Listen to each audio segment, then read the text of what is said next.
ವೀಕ್ಷಕರೇ ನಮಸ್ಕಾರ. ಭಾರತ ಮತ್ತು ಅಮೆರಿಕದ ನಡುವೆ ಸಂಬಂಧ ತೀರಾ ಹದಗೆಟ್ಟಿದೆ.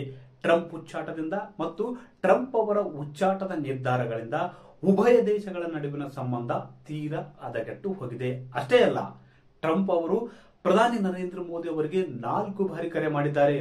ಒಂದಲ್ಲ, ಎರಡಲ್ಲ, ಮೂರಲ್ಲ, 4 ಬಾರಿ ಡೊನಾಲ್ಡ್ ಟ್ರಂಪ್ ಅವರು ಪ್ರಧಾನಿ ನರೇಂದ್ರ ಮೋದಿ ಅವರಿಗೆ ಕಾಲ್ ಮಾಡಿದ್ರು ಕೂಡ ಮೋದಿ ಅವರು ರಿಸೀವ್ ಮಾಡಿಲ್ಲ. ಮುನಿಸಿನ ಮೂಲಕವೇ ಅಮೆರಿಕದ ಉಚ್ಚಾಟಗಳಿಗೆ ಬ್ರೇಕ್ ಹಾಕುವುದಕ್ಕೆ ಭಾರತ ನಿರ್ಧರಿಸಿದಂತಿದೆ. ಹಾಗಾದ್ರೆ ಅಧ್ಯಕ್ಷ ಡೊನಾಲ್ಡ್ ಟ್ರಂಪ್ ಅವರ ಕಾಲನ್ನು ಪ್ರಧಾನಿ ನರೇಂದ್ರ ಮೋದಿ ಅವರು ರಿಸೀವ್ ಮಾಡದೇ ಇರುವುದಕ್ಕೆ ಕಾರಣವಾದರೂ ಏನು? ಅಷ್ಟೇ ಅಲ್ಲ, ಮೋದಿ ಅವರು ಸ್ವದೇಶಿ ಚಳವಳಿಗೆ ಮತ್ತೆ ಕರೆ ನೀಡಿದ್ದಾದರೂ ಯಾಕೆ? ಭವಿಷ್ಯದಲ್ಲಿ ಚೀನಾ, ಭಾರತ ಮತ್ತು ರಷ್ಯಾ ಒಕ್ಕೂಟವನ್ನು ರಚಿಸುವ ಆಲೋಚನೆ ಹೊಂದಿವೆಯಾ? ಅದೇ ರೀತಿ ಅಮೆರಿಕಕ್ಕೆ ಎದುರೇಟು ನೀಡಲು ಈ ತ್ರಿರಾಷ್ಟ್ರಗಳು ತಂತ್ರಗಾರಿಕೆ ರೂಪಿಸಿವೆಯಾ? ಟ್ರಂಪ್ 2ನೇ ಅವಧಿಗೆ ಅಧಿಕಾರಕ್ಕೆ ಬಂದ ಮೇಲೆ ಭಾರತ ಮತ್ತು ಅಮೆರಿಕ ನಡುವಿನ ಸಂಬಂಧ ತೀರಾ ಹದಗೆಟ್ಟು ಹೋಗಿವೆ. ಇದಕ್ಕೆ ಪ್ರಮುಖವಾಗಿ 2 ಕಾರಣ. ಒಂದು, ಉಕ್ರೇನ್ ಮತ್ತು ರಷ್ಯಾದ ನಡುವೆ ಕಳೆದ 3 ವರ್ಷಗಳಿಂದ ಯುದ್ಧ ನಡೀತಿದೆ. ಈ ಯುದ್ಧದ ಸಂದರ್ಭದಲ್ಲಿ ಭಾರತ ರಷ್ಯಾದಿಂದ ತೈಲವನ್ನು ಖರೀದಿಸಬಾರದು ಅಂತ ಅಮೆರಿಕ ಭಾರತ ಮೇಲೆ ಪದೇ ಪದೇ ಒತ್ತಡ ಹೇರುತ್ತಿದೆ. ಆದರೆ ಈ ಒತ್ತಡಕ್ಕೆ ಭಾರತ ಬಗ್ಗುತ್ತಿಲ್ಲ. ನಮ್ಮ ದೇಶದ ಹಿತಾಸಕ್ತಿ ನಮಗ ಮುಖ್ಯ. ಕಡಾಖಂಡಿತವಾಗಿ ಉತ್ತರವನ್ನು ಭಾರತ ಅಮೆರಿಕಕ್ಕೆ ನೀಡಿದೆ. ಇದರಿಂದ ಕೆರಳಿ ಕೆಂಡವಾಗಿರತಕ್ಕಂಥ ಟ್ರಂಪ್ ಕಳೆದ ಕೆಲವು ದಿನಗಳ ಹಿಂದಷ್ಟೇ ಭಾರತದಿಂದ ಅಮೆರಿಕಕ್ಕೆ ರಫ್ತಾಗುವಂತಹ ವಸ್ತುಗಳಿಗೆ 25% ಸುಂಕವನ್ನು ವಿಧಿಸಿದ್ರು.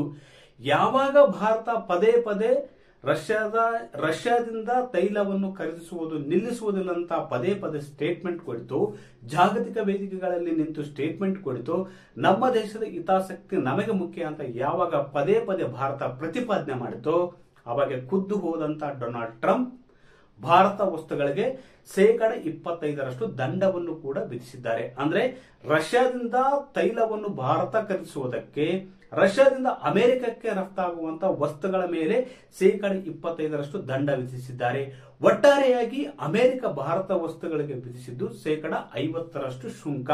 ಅದು 25ರಿಂದ ಅಂದ್ರೆ ಆಗಸ್ಟ್ 27ರಿಂದ 25% ದಂಡ ಜಾರಿಗೆ ಬರುವುದರಿಂದ ಒಟ್ಟಾರೆಯಾಗಿ ಭಾರತ ವಸ್ತುಗಳು 50% ಶುಲ್ಕವನ್ನು ಅಮೆರಿಕ ವಿಧಿಸಿದೆ. ಇದರಿಂದ ಖುದ್ದು ಹೋಗಿರ್ತಕ್ಕಂಥ ಪ್ರಧಾನಿ ನರೇಂದ್ರ ಮೋದಿ ಅವರು ಅಮೆರಿಕಕ್ಕೆ ಹೊಡೆತ ನೀಡಲೇಬೇಕು, ಅಮೆರಿಕಕ್ಕೆ ಪಾಠ ಕಲಿಸಲೇಬೇಕು ಎಂಬ ನಿರ್ಧಾರಕ್ಕೆ ಬಂದಿದ್ದಾರೆ. ಈ ಹಿನ್ನೆಲೆಯಲ್ಲಿ ಡೊನಾಲ್ಡ್ ಟ್ರಂಪ್ ಅವರ ಕರೆಯನ್ನು ಕಡೆಗಣಿಸಿದ್ದಾರೆ. ಒಂದಲ್ಲ, ಎರಡಲ್ಲ, 4 ಬಾರಿ ಕರೆ ಮಾಡಿದ್ರು ಕೂಡ ಪ್ರಧಾನಿ ನರೇಂದ್ರ ಮೋದಿ ಅವರು ಟ್ರಂಪ್ ಅವರ ಕರೆಯನ್ನು ರಿಸೀವ್ ಮಾಡಿಲ್ಲ ಅಂತ ಜರ್ಮನಿಯ ಪತ್ರಿಕೆ, ಅದೇ ರೀತಿ ಜಪಾನ್ನ ಪತ್ರಿಕೆ ಕೂಡ ವರದಿ ಮಾಡಿವೆ. ಈ ವರದಿಯನ್ನು ಆಧಾರವಾಗಿ ಇಟ್ಟುಕೊಂಡು ಭಾರತ ಮಾಧ್ಯಮಗಳು ಕೂಡ ಟ್ರಂಪ್ ಅವರ ಕರೆಯನ್ನು ಮೋದಿ ಅವರು ರಿಸೀವ್ ಮಾಡಿಲ್ಲ ಎಂಬುದನ್ನು ವರದಿ ಕೂಡ ಮಾಡಿವೆ. ಅದೇ ರೀತಿ ಮತ್ತು ಅಮೆರಿಕದ ನಡುವಿನ ಸಂಬಂಧದಲ್ಲಿ ಬಿರುಕು ಕಾಣಿಸಿಕೊಳ್ಳುವುದಕ್ಕೆ 2ನೇ ಕಾರಣ ಏನಪ್ಪಾ ಅಂದ್ರೆ, ಅಮೆರಿಕ ಮತ್ತು ಭಾರತದ ನಡುವಿನ ಮುಕ್ತ ವ್ಯಾಪಾರ ಒಪ್ಪಂದ ಪ್ರಗತಿಯಲ್ಲಿದೆ.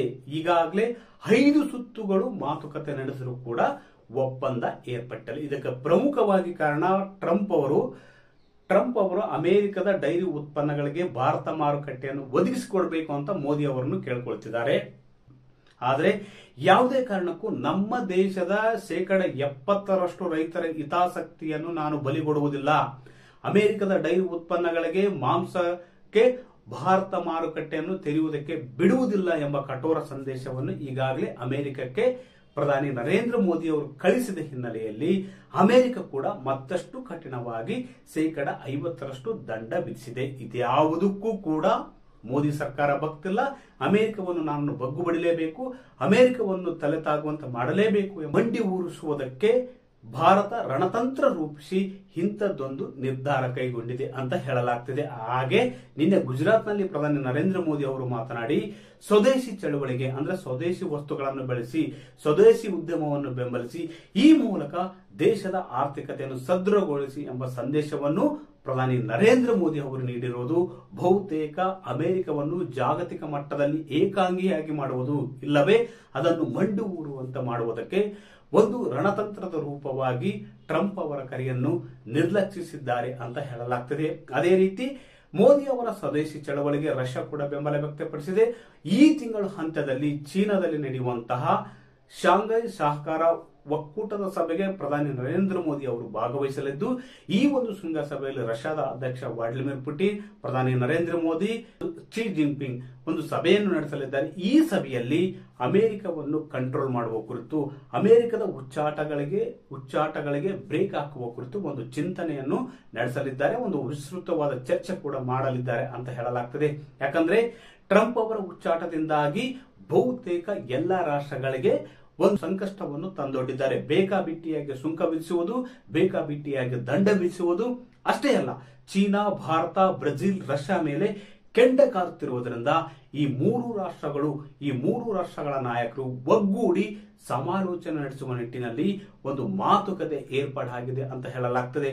ಖುದ್ದು ಚೀನಾದ ಅಧ್ಯಕ್ಷ ಕ್ಸಿ ಜಿನ್ಪಿಂಗ್ ಅವರೇ ಪ್ರಧಾನಿ ನರೇಂದ್ರ ಮೋದಿ ಅವರನ್ನು ಬರಮಾಡಿಕೊಳ್ಳಲಿದ್ದಾರೆ ಎಂಬುದು ಕೂಡ ಇಲ್ಲಿ ವಿಶೇಷ. ಯಾಕಂದ್ರೆ ಟ್ರಂಪ್ ಅವರಿಗೆ ಹೆದರಿಟ್ಟು ಕೊಡ್ಬೇಕಂದ್ರೆ ರಷ್ಯಾ, ಭಾರತ ಮತ್ತು ಚೀನಾ ಒಂದುಗೂಡಿದ್ರೆ ಅಮೆರಿಕವನ್ನು ಮಂಡಿ ಹೂರುವಂತೆ ಮಾಡುವುದು ಕಷ್ಟವೇನಲ್ಲ.